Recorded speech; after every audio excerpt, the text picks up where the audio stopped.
Olá, paz a todos. Amém?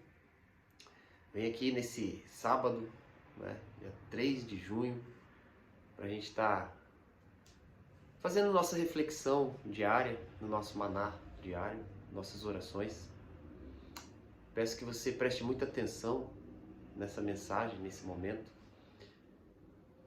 E, como de costume, vamos dar um tempo aí para que você possa estar entrando, estar participando, acessando o link. Você que está chegando agora, você tem uma oportunidade de compartilhar esse link, cooperando com esse trabalho, ajudando nesse trabalho. Amém? Lembrando que o Evangelho, ele é Evangelho prático. Amém? É a prática da palavra que vai demonstrar a sua fé. É o exercício da palavra. Imagina uma receita. Você quer comer algo novo, você tem os ingredientes em casa, mas você não prepara. Então, você tem lá a receita, você tem o trigo, você tem a manteiga, você tem o ovo, você tem o germe de trigo, você tem o farelo de trigo, você tem tudo para fazer um pão, fazer uma massa boa, saudável.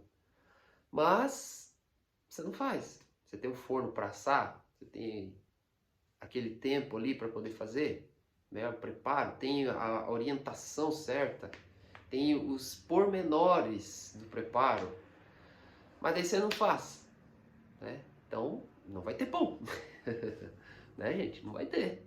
Só vai ter se você literalmente pôr a mão na massa, Por quê? Porque é prática, é realizar, é fazer. Tem os ingredientes, tem o conhecimento, tem a instrução, tem a revisão da instrução, tem os detalhes da instrução, tem os segredos desse preparo, mas eu não faço. Então não vai haver o resultado. É uma coisa óbvia, de se dizer. Mas muita gente não compreende isso, não aceita, não aceita, não traz para o seu coração que o Evangelho tem que ser praticado. Então há uma tendência muito forte do cosmos, da alma, que faz com que a pessoa ela se sinta aprovada por ter conhecimento. O pregador, se não for vigilante, não tiver uma rendição, uma humildade, ele se perde mais ainda. Por quê? Você vê, o lugar do pregador, ele é um lugar de privilégio, de honra dado por Deus. Mas é um lugar de extrema vigilância também. Por isso, chama a sua atenção. Ore pelos pregadores da igreja. Também ore pelos pastores, pelos que exercem ministérios.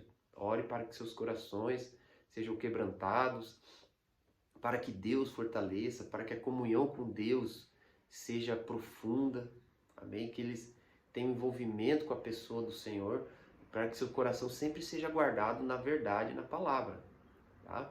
Então, ore por isso, interceda, a sua intercessão é muito importante, porque muitas vezes a pessoa se sente aprovada por pregar aquela palavra.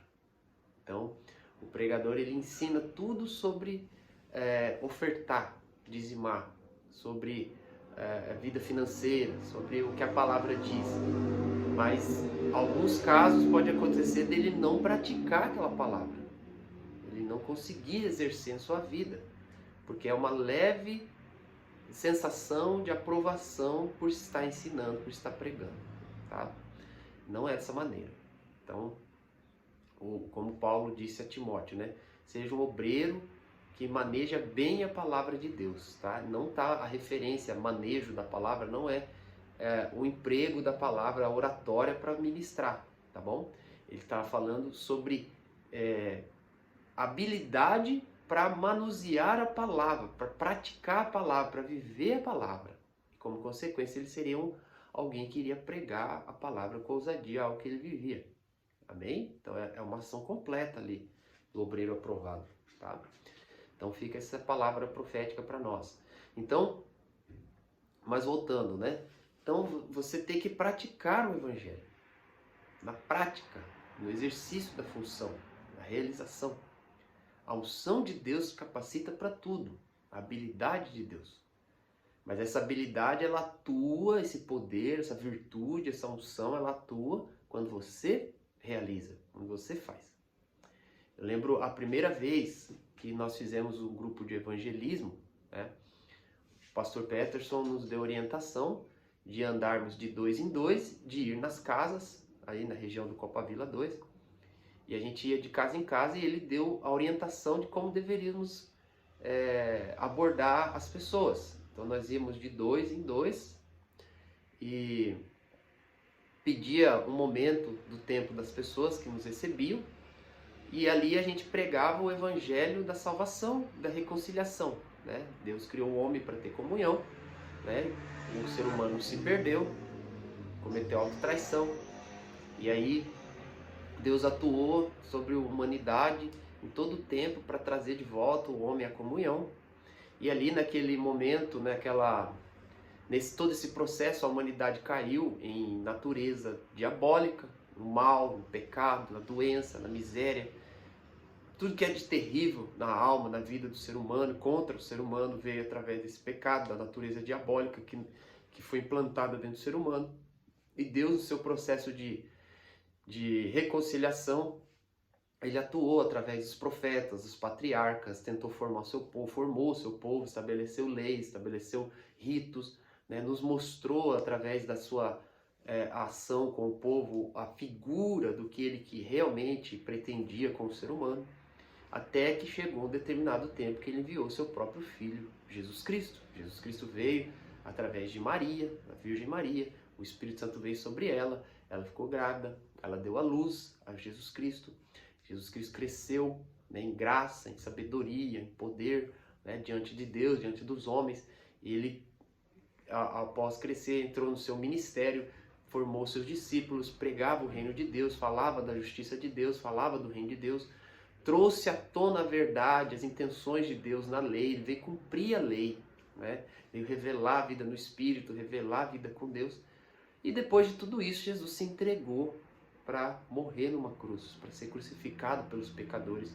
E quando ele foi crucificado, ele levou toda a maldição da lei sobre ele, né? Levou as dores, levou as enfermidades, levou os pecados, perdoou o ser humano, absolveu o ser humano que era culpado, né? E trouxe uma nova condição de vida, uma nova oportunidade para o ser humano viver em comunhão com ele, restaurou a comunhão. E ele, Jesus, esse Jesus que morreu, que levou o pecado, sofreu. A Bíblia fala que ele ficou desfigurado como ser humano. Fala que ele sofreu na alma injúrias, desonras, né? Sentimentos de solidão. No espírito, ele foi atormentado por demônios. O Salmo 22 fala que os poderosos de Bação cercaram, né? São revelações dos demônios que atormentaram Jesus. E ainda assim, ele sofreu tudo isso, ele morreu, ele foi ao inferno, ele sofreu no inferno, ele fez até mesmo a obra de Deus no inferno, e ao terceiro dia o Espírito ressuscitou dentre os mortos. E esse Jesus Cristo está vivo hoje, ele vive para operar na sua vida através da sua vida. Então, e nós íamos de casa em casa pregando isso, e após pregar e falar da ressurreição de Jesus Cristo, nós éramos orientados a oferecer às pessoas, se elas queriam alguma oração, seja por cura, por milagre, para aceitar Jesus Cristo, a receber a salvação, e as pessoas eram salvas, as pessoas eram curadas, né? Nós oramos em algumas casas onde pessoas estavam acamadas, levantaram, foram curadas na hora. Por quê? Nós colocamos o Evangelho em prática. Então, o Evangelho na prática carrega uma unção. E naquele momento nós tínhamos uma unção sobre nós de evangelizar e tínhamos uma palavra profética dada pelo nosso pastor, e aquela palavra profética carregada de unção para a realização da obra, daquele momento específico. E Deus abençoava e atuava. Então, o Evangelho ele é prático, gente. Ele é prático. Se você quer uma atuação de Deus na sua vida financeira, não adianta você saber tudo sobre dízimos e ofertas e trabalhar honestamente, como você tem ouvido, como você é ensinado. E também não adianta você pregar para os outros sobre isso. Isso vai valer para a obra de Deus na realização da terra. A palavra de Deus vai ser transmitida. Mas para a sua vida pessoal, você vai ter que praticar. Você, obreiro que me ouve aí, pastor, né, que quer uma ação de Deus na sua vida financeira, você tem que ser um dizimista, com amor, com fé. Você tem que ser um ofertante. Você tem que ter parte, boa parte da sua renda ser oferta. Boa parte do dinheiro que vem em sua mão ser semente. Você tem que ser um semeador. Você não pode ser um pastor que fica esperando que faça por você. Muitas vezes esse é o sentimento que há dentro dos pastores. Aquilo que as pessoas fazem por pastores, por honra também. Você que é pastoreado, tem um pastor sobre a sua vida, você tem que honrar também. Você tem que ter um sentimento de semear, de honrar a unção na vida dessa pessoa, que se entrega à oração, que se entrega a fazer a obra, que se entrega a cuidar da sua vida. Você tem que prestar honra por causa de Deus, não por causa da pessoa. Não por tristeza ou por necessidade, né? Ou seja, por causa da necessidade do pastor ou com uma tristeza no coração que tem que fazer. Não, você tem que fazer para honrar a Deus, honrar o Senhor Deus.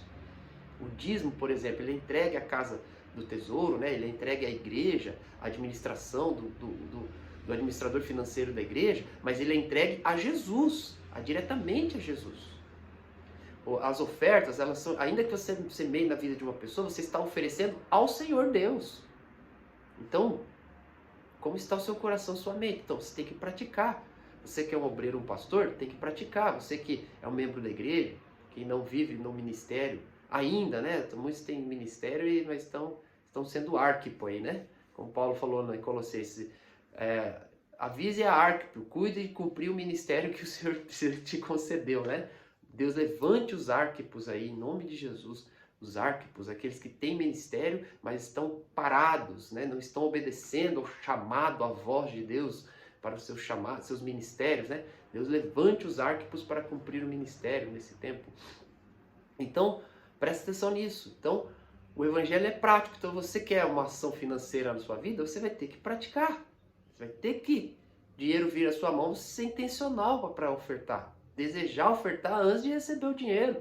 Praticar essa oferta de maneira mais intensa, não como um evento na sua vida. De vez em quando, né? Puxa aí na sua mente, qual foi a última vez que você fez uma oferta? Além do dízimo, não estou falando do dízimo. Além do dízimo, qual foi a última vez que você fez uma oferta?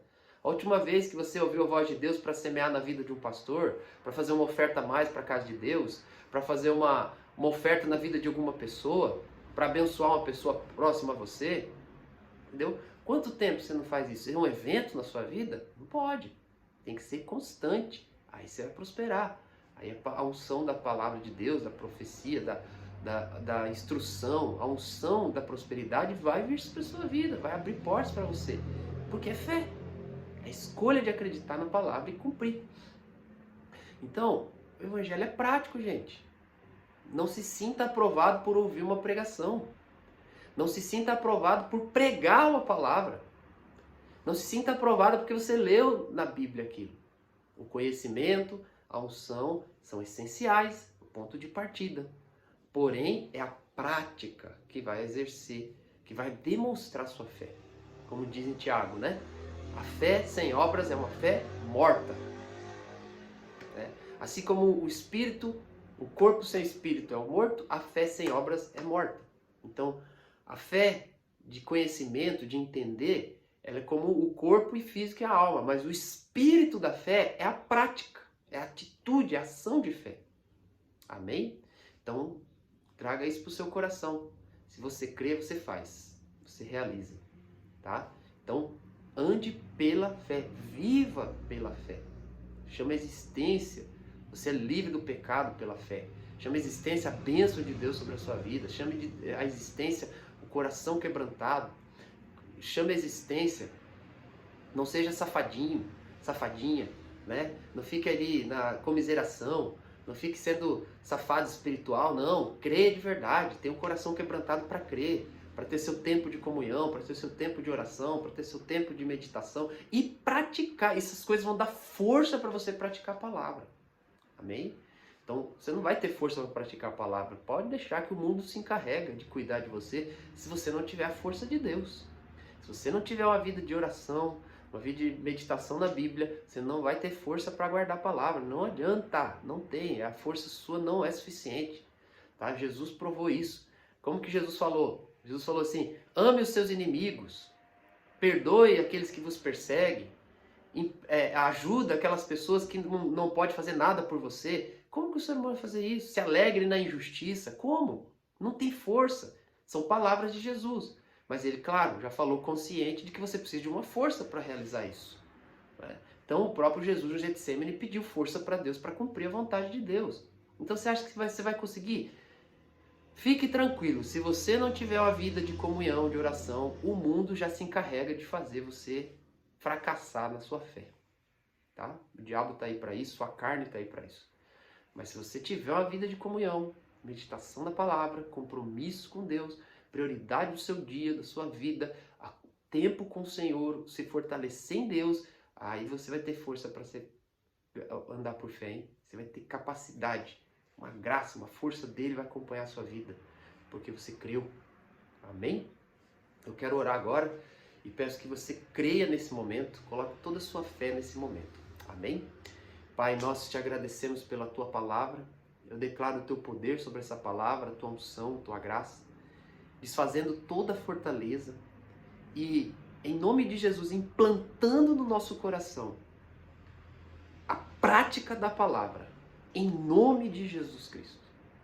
Como tudo que é feito, criado, precisa ser praticado, manuseado, a tua palavra, Senhor, que é a vida, que é tudo, ela também tem que ser manuseada, praticada.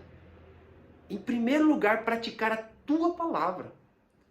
Em nome de Jesus, perdoa-nos se nos sentirmos aprovados, porque ouvimos a sua palavra, ou porque até pregamos sua palavra. Lava o nosso coração desse pecado e ajuda-nos a entender que a prática que é a demonstração de fé, é a obediência que é a demonstração de fé. Em nome de Jesus.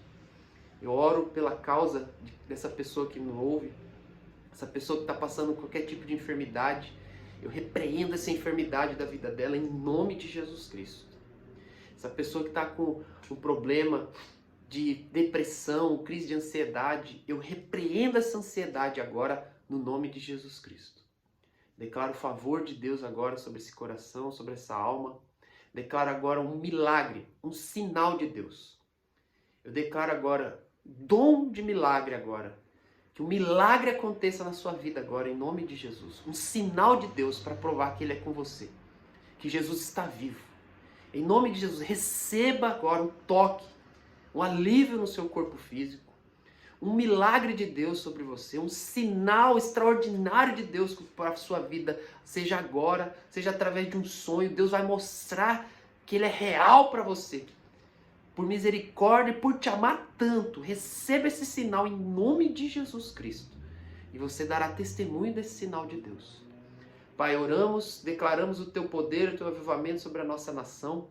Declaramos o teu poder sobre, Senhor, a política brasileira, sobre a igreja brasileira. Chamamos a existência do avivamento. Declaramos que o Senhor levante os ceifeiros para a tua seara no Brasil. Que o Senhor manifeste o teu propósito, o teu poder, a tua unção. Desfaz as fortalezas, desfaz as opressões. No nome de Jesus Cristo, Pai, continua realizando a sua obra, quebrando o jugo da injustiça e da maldade sobre a nação brasileira. No nome poderoso de Jesus Cristo, Senhor, declaramos o teu poder, declaramos, Senhor, fincadas, Senhor, as suas estacas sobre a nação brasileira, Senhor, declaramos os profetas se levantando, evangelistas sendo usados para a salvação de almas e operações de milagres. No nome de Jesus Cristo, nós cremos, por isso falamos. Te agradecemos, meu Deus, em nome de Jesus. Amém. Você que recebeu aí o sinal de Deus, tá? Eu creio. Algo aconteceu. Amém? Você vai entrar em contato conosco, tá? Tem um WhatsApp na descrição desse vídeo e você vai nos dizer o que aconteceu, qual o sinal de Deus para sua vida. Tá? Isso será testemunho para a glória de Deus, tá? Tem um grupo de WhatsApp especial chamado Igreja Cristo é Resposta Online, tá? Nesse grupo as pessoas elas são pastoreadas, aconselhadas, recebem oração e elas vão receber ministrações diretas. Para você que não mora em Campo Grande, você que é membro da igreja ou que mora em Campo Grande, você ministrar para alguém no seu dia a dia, que mora fora, um parente, um amigo, você passa o link desse grupo e fala para essa pessoa acessar, entrar nesse grupo, que nós vamos estar orientando, cuidando da vida delas. Amém? Se você quer contribuir com o seu dízimo, com a sua oferta, tá? Na descrição tem um número de Pix, que é a conta da igreja, que você pode fazer sua oferta de generosidade. Amém? Deus abençoe a todos grandemente em nome de Jesus.